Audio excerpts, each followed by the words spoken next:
예, 오늘 말씀 6월 25일 목요일 아침 고린도전서 15장 12절부터 19절 말씀이 되겠습니다. 오늘 말씀 제목은 부활이 무너지면이라는 말씀으로 함께 은혜를 나눕니다. 고린도 교회 성도들, 그 중에 일부들이죠. 일부의 성도들이 당시의 헬라 철학의 영향 속에서 영혼은 살아도 몸의 부활은 없다고 주장했습니다. 영혼은 살아도 몸의 부활은 없다고 그들이 그 헬라 철학의 영향을 받았던 것 같아요. 바울은 이 헬라 문화의 합리성 뒤에 숨어있는 부활의 역사성을 부인하려는 시도에 단호하게 맞섭니다. 우리가 잘못된 이런 사상이나 그 문화적 흐름 이런 데 잘못 동조돼 버리면 진짜 신앙을 잃어버리는 경우들이 많아요. 그런데 바울도 또한 이 헬라 문화 속에서 살았기 때문에 헬라 문화 뒤에 숨어 있는 사단의 시도를 아주 정확하게 알았던 것 같아요. 그래서 오늘 본문에 이 부활의 역사성을 부인하는 이 시도에 단호하게 맞서게 됐습니다. 그게 오늘 우리가 읽는 이 고린도전서 15장 내용이에요. 그는 부활을 신앙의 옵션이 아니라 있어도 되고 없어도 되는 게 옵션이에요. 여러분 차를 살 때 보면 있어도 되고 없어도 되는 것들이 있잖아요. 예? 뭐 이렇게 위에 차 위에 이렇게 뭐 창문에 썬팅을 해야 되냐, 뭐 어떻게 되냐 이런 거 있어도 되고 없어도 되는 것처럼 부활도 우리 신앙생활에 있어도 되고 없어도 되는 옵션을 생각하면 안 된다. 이 부활 자체가 기독교 신앙을 지탱하는 기둥이다. 부활이 없으면 아무 소용이 없다. 기독교 신앙에 세상에 많은 종교들이 있어요. 거기에는 부활이 없어요. 그러나 우리 기독교 신앙은 부활이 그 지탱하는 기둥입니다. 부활이 부정되는 순간 그리스도의 승리가 취소되고 우리의 구원과 전도는 거대한 사기극이 되는 거예요. 죄의 권세는 여전히 서슬퍼렇게 살아있고 그 다음에 죽음 이후에 남는 것은 그냥 죄와 소멸되는 것밖에 없어요. 그냥 죽으면 끝이야. 죽으면 흙이야. 죽으면 끝이야. 이게 이제 타종교 여러분 뭐 여러 가지 이 세상의 모든 것들은 다 이렇게 죽으면 끝이라고 생각해요. 부활을 믿지 않습니다. 그냥 죽음 이후에 남는 것이 소멸뿐이고 비극이 되는 거죠. 부활이 없으면. 이 세상의 짧은 생애가 전부라면 영혼을 위해 현재를 희생하는 그리스도인만큼 어리석고 불쌍한 이가 어디 있겠습니까? 아니 뭐 부활이 없다면 뭐하러 여러분 이렇게 신앙생활해요. 그리고 자기만 위해서 살지 남을 위해서 예수님이 원하시는 삶을 살아갈 이유가 없죠. 부활이 없으면. 그러나 부활은 이 모든 무의미를 의미로 또한 절망을 확신으로 뒤바꾸어요. 이 부활의 신앙을 경험하게 되면은 여러분 예수님의 제자들이 예수님의 부활을 경험하고 나니까 그들의 인생이 다 바뀌고 다시 예수님처럼 살아가는 그 삶의 현장이 그들에게 찾아오게 되었지만 그 부활의 주님을 만나지 못하면 절망과 좌절로 그냥 다들 낙향하고 다 떠나가지만 부활의 주님이 그들에게 찾아오니까 그들의 삶이 바뀌었어요. 우리도 주변에 가까이 여러분과 저도 마찬가지지만 부활의 주님을 믿기 때문에 우리가 이 땅에서 절망 안 하고 소망 가운데서 믿음으로 온전히 살아갈 수 있게 되는 줄로 믿습니다. 아멘. 죽으면 끝이야 라면 어떻게 신앙생활이 지탱이 되겠어요. 부활이야말로 우리 신앙에 절대적으로 헛되지 않는 것을 보여주는 유일한 증거입니다. 주변에 보면 정말 부활 신앙을 가지고 살아가는 사람들이 눈에 보여요. 저 사람은 예수님을 영접하셨구나 하면 예수님이 내가 곧 부활이요 생명이니 그랬잖아요. 예수님의 또 다른 이름이 뭐냐면 부활이요 생명이에요. 아멘. 그러니까 예수님을 영접했다는 것은 그 사람 안에 부활과 생명이 들어왔다는 거예요. 예수님을 영접했다는 것은 부활과 생명을 영접했다는 거예요. 그럼 그 사람에게도 부활이 있고 생명이 있는 거예요. 할렐루야. 우리가 바로 예수님을 영접했다면 여러분 안에 부활과 생명이 있는 줄 믿습니다. 핵심적인 질문을 한마디 하고 말씀을 더 진행하겠습니다. 나는 부활을 어떻게 받아들이는가? 다시 말해서 여러분은 부활을 어떻게 받아들여요? 의외로 이 부활을 믿지 못하는 사람들이 신학자들 중에도 있고요. 죄송하지만 목회자들도 이 부활을 그냥 사변적이거나 지식으로만 생각하고 아이 그 희망사항이야. 부활이라는 게 어떻게 부활이 있어? 이렇게 생각하는 사람도 있어요. 많은 사상가들들 아이고 머리 좋다는 사람들이 부활을 안 믿어요. 그거는 하나님을 대적하는 마귀가 진짜로 원하는 바예요. 그러면서 설교할 때 아주 교묘하게 부활을 이렇게 여러 가지 다른 어떤 이야기거리나 설화나 재밌는 내용이나 윤리적인 그런 내용으로 이렇게 각색해 갖고 전하는 사람들이 참 많습니다.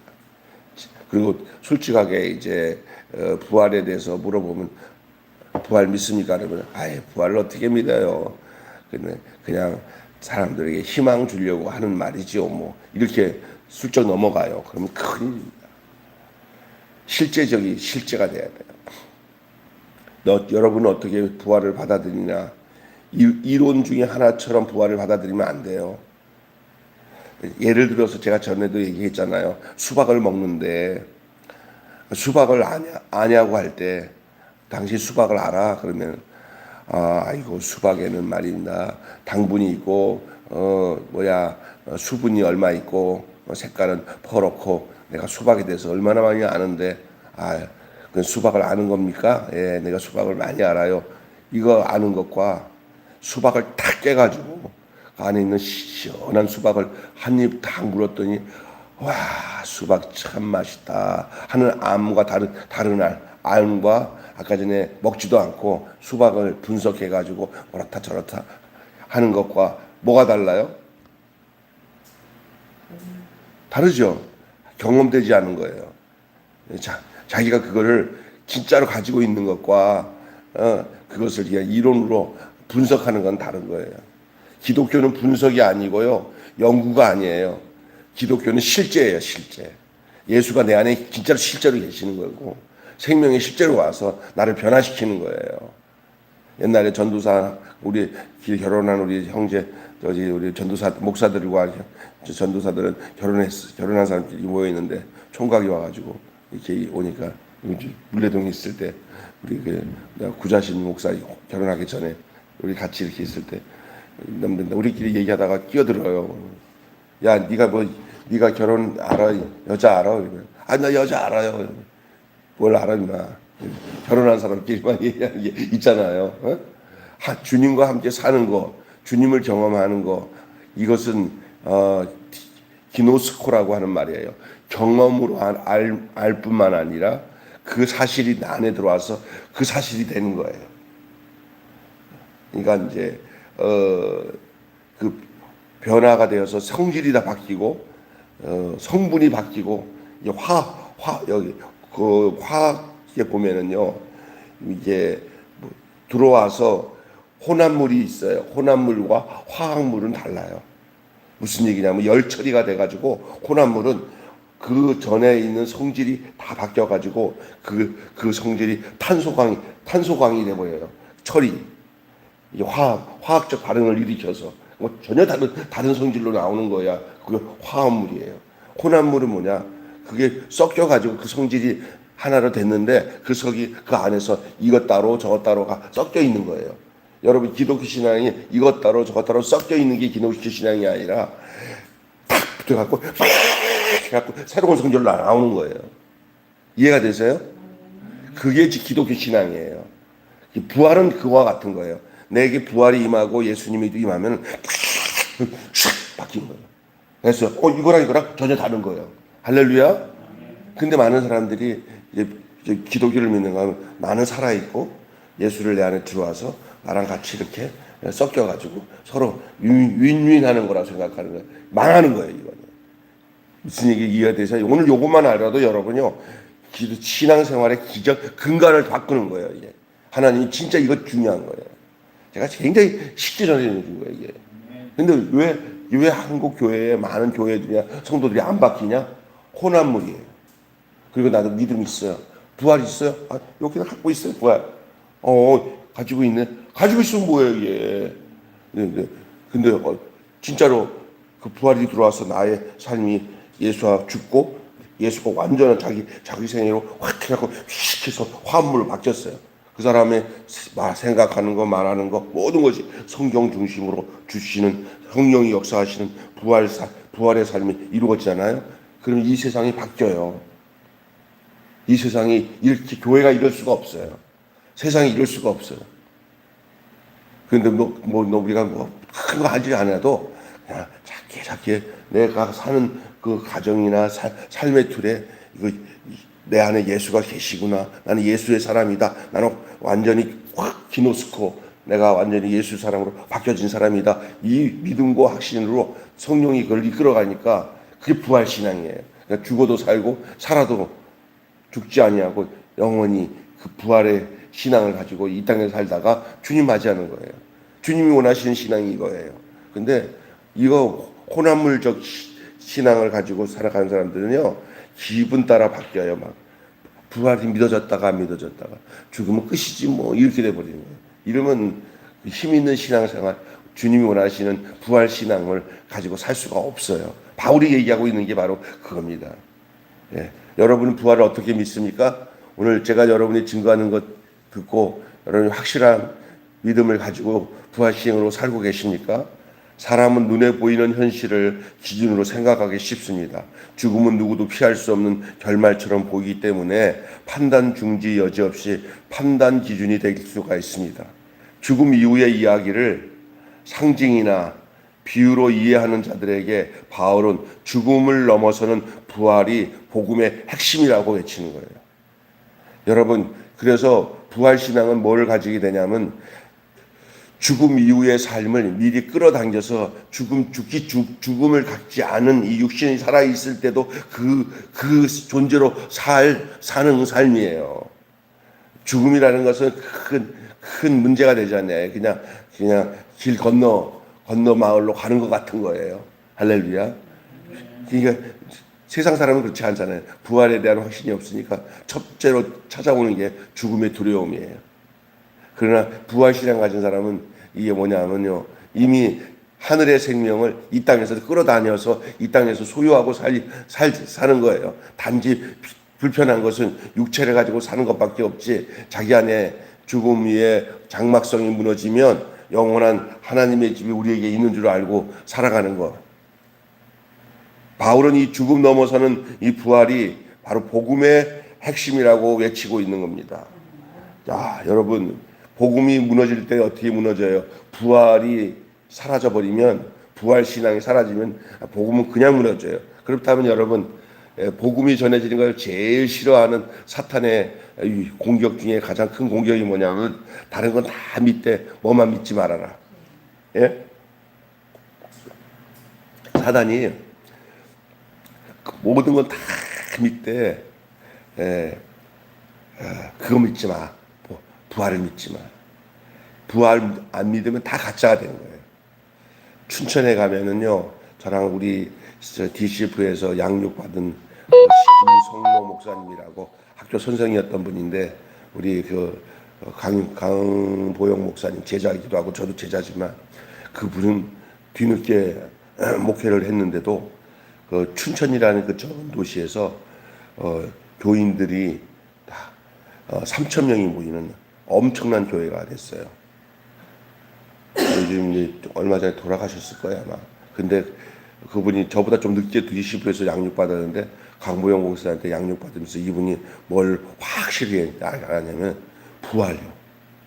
그 교회는 너무나 부활을 강조하니까 그 주변에서 그 교회를 이단이라고 할 정도로, 이단은 아니죠. 강보영 목사님 막 열심히 돌아다니면서 이단 아니다, 나 밑에서 양육받았다 이렇게 해서 이단이 안 됐지만 침례교에 있었는데, 그분이 강조했던 게 지금 내가 얘기하는 이 화학적 반응이에요. 다시 말해서 혼합물이 아니라 성령의 역사로 완전히 바뀌어진 그것을 성도들 한 사람도 빼놓지 않고 그 부활 신앙을 가지니까 그 신앙이 역동적일 수밖에 없어요. 세상 다른 교회 성도들과 달라. 사는 것도 다르고 말하는 것도 다르고. 그러니까 엄청난 파괴력에 그 교회가 한 10여 년 만에 막 그냥 학교 선생님들이 믿음 가지고 나한테 절대 자기들 신앙이 부활 신앙, 진짜 부활 신앙으로 바뀐 거예요. 부활 신앙 가지면 이렇게 밋밋하게 세상 반쪽, 하나님 나라 반쪽 안 살아요. 확실해요. 내가 이 시대의 예수다 하고 살아요. 할렐루야. 여러분, 이 세상에 이 부활만 없다면요, 인간은 죄로부터 자유를 얻을 수 없어요. 그래서 사탄의 공격이 다른 거 다 해다. 다 내가 다 너희들이 하는 거 방해 안 한다. 교회도 부흥하고 성장하고 다 하고 뭐 할 거 다 해라. 그러나 제발 뭐는 믿지 말아라. 예? 부활 믿지 말고 제발 부활되지 말아라. 부활되지 말아라. 이 땅에서 부활되지 말아라. 이 땅에서 부활 안 되면 천국 못 가요. 이 땅에서 진짜로 부활된 사람이 그게 진짜 그리스도인이에요. 아멘. 부활은 안 되고요. 내가요, 예수님이 죽는 것을 믿고요. 내 죄는 여전히 있어요. 부활이 됐다는 것은 내 죄가 다 열 처리해서 다 죽어버리고 다시 새 생명으로 난 사람이 이 부활이라는 말을 그걸 가질 수 있는 거예요. 그런데 난 아직도 내 죄는 해결 안 됐어요. 예수님이 내 죄를 죽으신 건 내가 믿어요. 근데 아직 나는 좀 기다려 봐야 돼요. 이거 부활 신앙 아니에요. 믿습니까? 나는 아직 나는 아닌 것 같아요. 예수님이 나를 위해서 죽은 거 내가 믿으니까 그거 믿음을 가진 거잖아요. 이런 식이에요. 이게 다 이 종교 개혁자들이 우리를 속이기 위해서 사탄이 이용한 전략적 복음이에요. 그게 가짜 복음. 여러분 잘 알아야 됩니다. 예. 이제 이렇게 제가 증거하면요, 마귀가 들끓어요. 지금 내가 여러분에게 전하는 이 복음이 지금 듣고 있는 옆에 있는 마귀가 아이고 김병수 제대로 알고 전하네. 저거 어떻게 저걸 죽일까 하고 아마 지금 마귀가 돌아다니면서 나 죽이려고 역사할 수도 있어요. 이게 굉장한 복음이에요. 저야 이게 사변적인 믿음이 아니라 진짜 믿음이 돼야 돼요. 이 세상에 부활을 강조함으로 죽어가는 사람들 많습니다. 살았다 하나 실상 죽었어요. 그러나 진짜 부활은 진짜 산 사람이 되게 만들어요. 새 생명이 잉태되는 게 부활로 인해서 되는 거예요. 부활이 없다면 인간의 죄는 죄로부터 자유할 수가 없습니다. 인간은 죄로부터 자유할 수가 없어요. 그리스도의 죽음이 죄를 위해 희생이 되었다 말할 수도 없어요. 부활이 없으면. 그분의 죽음으로 그의 죽음으로 우리의 죽음을 이기셨다는 증거도 있을 수 없어요. 부활이 없다면. 장차 성도가 부활할 것이라는 소망도 이 부활이 없으면 사라지게 되어 있습니다. 영원한 하나님의 승리에 대한 믿음은 부활에서 기반되는 거예요. 그러니 어떤 사람들은 막연히 이게 그냥 종교 생활 하다가 죽어서 운 좋으면은 천국 가고 운 나쁘면 천국 못 갈 거라는 그런 식으로 신앙생활을 해요. 그래서 어떻게 보면 내가 착한 일을 많이 못했으니까 하나님이 그리고 내가 살면서 남 미워한 거 해결도 제대로 안 되고 예수를 제대로 못 믿었으니까 또 어느 날 내가 막 봉사도 많이 하면 이 정도 좀 하면 내가 다른 사람보다 착한 일 많이 했으니까 내가 좋은 곳에 가겠지? 요게 다 사탄의 전략이에요. 그렇게 신앙생활 하는 게 아니에요. 내가 예수님이 나는 부활이요 생명이 나를 믿는 자는 죽어도 살겠고 무릇 살아서 믿는 자는 영원히 죽지 아니하리라. 현재적 부활이 내 안에 있어야 미래적인 부활이 약속되는 거예요. 아멘. 현재적 부활은 지금 내가 육신에 살고 있으면서 영원히 죽지 않는다는 이 존재 안에서 살아가는 거예요. 실존적 존재에서. 그것이 있으면 어느 날 죽음이 와도 그냥 자리 이동되는 거예요. 자리 이동. 죽어서 부활될 거라고 생각하면 오산입니다. 살아있을 때 예수를 믿어 내가 부활 생명이 되어졌으면 그냥 이제는 영원히 죽지 아니하고 또 죽음 이후에 주님의 영광스러운 곳에 머물게 된다는 사실은 그 부활한 사람은 여지없이 믿을 수밖에 없어요. 확실하니까. 아멘. 우리가 이 부활이 없다면 정말 비참한 거예요. 그러니까 바울이 여기서 계속 부활이 없으면 이렇다 이런 얘기를 왜 하냐면은 이게 근간이거든요. 기독교 신앙의 근간이에요. 이게 진짜 기둥이에요. 이거 잊어버리면 확 다 무너져요. 기독교 신앙. 그러니까 사탄은 제발 목사들에게 부활 신앙 전하지 말아라. 성도들이 예수님처럼 되면 큰일 난다. 저들이 예수님의 마음과 생각과 생명 가지고 살면 나는 어찌할꼬 하고 사탄은 그냥 끝까지 그걸 그냥 못 믿게 여러 가지 이런 도구마라고 하는 교리를 만들어 가지고 막 신학자들을 막 꿰가지고 만든 게 다 이게 다 부활신앙 못 믿게 하는 그런 거예요. 종교를 만든 거야. 종교. 생명이 아니라 종교를 만들면 안 돼요. 종교 지도자가 되면 안 돼요. 생명을 전하는 전도자가 돼야지. 할렐루야. 여러분 결론 맺고 마칠게요. 근데 그 전에 구원의 핵심이 뭐냐? 요거까지 얘기합니다. 구원의 핵심. 부활은 죽음 권세를 깨뜨린 하나님의 승리를 증거합니다. 이 복함이라는 사람은 이렇게 주장했어요. 부활 신앙은 기독교의 부가적인 교리가 아니라 기독교 신앙을 가능케 만드는 중심 사건이다. 부활이 없다면 복음은 철학이나 윤리로 전락한다. 부활이 없다면 복음은 철학이나 윤리로 전락한다. 그리스도의 부활을 통해서만 구원은 완성된다. 아멘. 예수 부활하셨습니다. 여러분도 부활했습니다. 예, 결론 맺고 마칩니다. 기독교 신앙은 죽음이 마지막이 아니라는 선언에서 출발합니다. 기독교 신앙은 죽음이 마지막이 아니라는 선언에서 출발합니다. 맞습니다. 여러분, 우리 죽은 게 아니에요. 부활이 있어요. 그래서 이 땅에서 신앙생활이 바로 거기서부터 시작하고 우리가 진짜 육체가 죽는 날에도 별 큰 의미가 없어요. 그냥 자리 이동이에요. 내가 가야 할 곳을 간 거예요. 이 땅에서 그 표를 가지고 있었기 때문에. 그 표만 가지고 있어야 그 집에 들어간다고 할 때 그 표를 가지고 있었기 때문에 시간적으로 올 때가 왔구나 하고 가는 거예요. 할렐루야. 하나님은 예수 그리스도를 죽은 자 가운데서 일으키셨고 그 부활은 인간의 역사 전체를 새롭게 해석하게 만듭니다. 죽음은 결코 끝이 아닙니다. 죽음은 결코 끝이 아닙니다.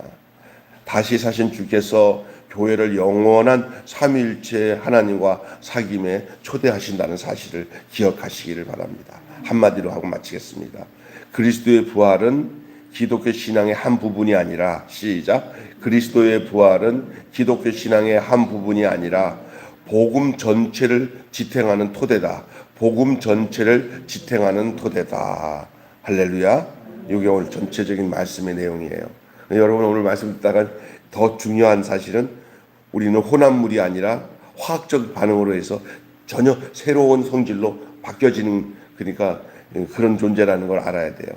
믿습니까? 예. 여기 화학적에 보면 옛날에 보면 이렇게 쇠랑 뭐랑 합쳐가지고 열 처리를 하니까 쇠 성질이 다 사라지고 새로운 합성 탄소광으로 바뀌어져서 전혀 이건 철이 아니고 이거 달라요. 열 처리 끝난 다음에 부활이 그와 같은 거예요. 혼합물이 아니라 화합물. 완전히 성질이 변화돼서 나온 거예요. 그 옛날 성질 전혀 없어요. 거기는 쇠 처리가 되니까 그 처리를 하니까 진함철 가지고 쇠 5 가지고 이전 것 열 처리해 가지고 이 2개 합쳐가지고 촥 하고 새롭게 나온 것들은 저기 자석 갖고 돼도 하나도 안 붙어. 근데 옛날 철은 되면 막 다 붙어. 이 처리가 전혀 다른 성질로 바뀌는 거예요. 기독교 신앙의 부활 신앙은 이 세상과 전혀 다른 옛사람과는 전혀 다른 새 사람으로 변화되는 거예요. 하늘에서 존재할 수 있는 사람으로 이 땅에서 육체를 가지고 살아가는 존재가 부활의 신앙을 가진 사람의 모습이에요. 그것을 주님은 당신이 부활하신다면 당신이 그 첫 열매였고 우리가 다음 열매가 돼요. 부활의 다음 열매. 여기까지 하겠습니다. 6시. 예? 한마디 했잖아. 뭘? 그건 녹음해서 주제 들으세요. 아니 지금 한 거? 이거 말이야. 이거 그리스도의 부활은 기독교 신앙의 한 부분이 아니라 그리스도의 부활은 기독교 신앙의 한 부분이 아니라 복음 전체를 지탱하는 토대다. 카톡에다가 내가 이거 올릴 때 보면 거기에 이렇게 글 나오잖아요. 거기 딱 해놨으니까 그거 보시면 돼요. 그러면 쓰겠습니다. 오늘 몰랐던 거 알게 된 것 좀 있어요 혹시? 알던 것을 더 확실하게 이렇게 꺼풀이 있어서 안에가 잘 안 보이는데 거기를 싹 그 껍데기를 싹 벗긴 기분 안 들어? 예, 그 신앙 안에 살아야 돼. 예, 그 참 중요한 겁니다. 제가 행복해요. 이걸 이제 여러분에게 전해서 여러분이 싹 벗겨버려야 돼요. 안 그러면 거기 사탄이 그게 눈을 감게 만들어서 부활의 신앙을 못 갖게 해서 살게 만드니 얼마나 이게 바울이 오직했으면 그 시대도 이렇게까지 이 부활에 대한 것을 증거하는 데는 그 이유가 있어요. 사탄이 이것만 무너뜨리면 다 무너진다고 생각해요. 오늘 교회가 세워졌어도 이거 안 믿는 죄송해요. 이거 안 믿는 목사 많아. 내가 봐도 주변에. 그러니까 그냥 목회하기 힘들다. 죽고 싶다. 이런 사람도 있어요. 그럼 하지 마. 나는 그랬으면 진짜 안 했어. 아유, 목회하기 너무 힘들어서. 아유, 진짜 짜증나서 못하겠어. 그럼 하지 마. 그 부활신앙 아니야. 교인 한 명, 나 하나밖에 안 남아서 하나님이 불러서 목회하라고 하면 그냥 부활신앙 가지고 주님 찬양하고 신앙생활 해야지. 할렐루야. 여러분 죽음 앞에서 끝까지 그 부활신앙을 붙잡고 살면은 그 사람의 신앙, 청명한 신앙생활을 할 수밖에 없어요. 예, 그 증거를 어디서 찾냐? 자기 안에서 내적으로 내가 까무러지나 할 때 이 부활신앙이 없어서 그렇다고 단정지면 딱 맞아요. 부활신앙이 있으면 죽음 앞에서도 미소 짓고 주님 안에서 편안하게 주님 앞에 주님 때가 왔군요. 감사합니다. 하고 주님 맞이하게 될 줄로 믿습니다. 예, 그런 믿음으로 가지고 하루하루를 복되게 주와 동행하며 사는 저와 여러분 되시기를 주님의 이름으로 축원합니다. 기도하겠습니다. 하나님 감사합니다. 오늘 우리가 계속적으로 고린도서를 통해서 부활에 대한 말씀을 증거받게 해주심을 감사합니다. 희미했던 부분들이 다 걷어지고 맑고 깨끗하게 이 부활 신앙을 가지고 이 땅에서 살게 하여 주시옵소서. 옵션이 아니라 이건 근본이고 이것을 토대로 우리의 신앙이 세워져야 되는데 많은 사람들이 이 부활을 하나의 옵션처럼 생각해서 있어도 되고 없어도 되고 그래서 이 부활에서 벗어나 살기 때문에 진짜 그리스도인의 삶을 살지 못하는 모습을 보게 됩니다. 그것은 사탄의 전략인 것을 깨닫게 하여 주시옵시고 우리가 예수 그리스도께서 우리에게 말씀하신 바 내가 곧 부활이요 생명이니 나를 믿는 자는 죽어도 살겠고 무릇 살아서 믿는 자는 영원히 죽지 아니하리라. 주님, 이것이 우리의 현재적 실존적 존재의 모습인 것을 알게 하시고 우리가 하나님 아버지와 주님 안에서 온전히 변화된 새 생명 가운데 사는 삶의 행적이 우리의 날마다의 삶 속에 우리가 육신이 죽을 때까지 이제는 그 길로 걸어가는 저희들 되게 하여 주시옵소서. 우리 주 예수님의 이름으로 기도하옵나이다. 아멘. 주님 가르친 기도로 마치겠습니다. 하늘에 계신 우리 아버지의 이름을 거룩하게 하옵시며 아버지의 나라가 오게 하시며 아버지의 뜻이 하늘에서와 같이 땅에서도 이루어지게 하소서. 오늘 우리에게 일용할 양식을 주옵시고 우리가 우리에게 잘못한 사람을 용서하여 준 것 같이 우리 죄를 용서하여 주옵시고 우리를 시험에 빠지지 않게 하시고 악에서 구하소서. 나라와 권세와 영광이 영원히 아버지의 것입니다. 아멘. 자유롭게 기도하시겠습니다.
주여 주여 주여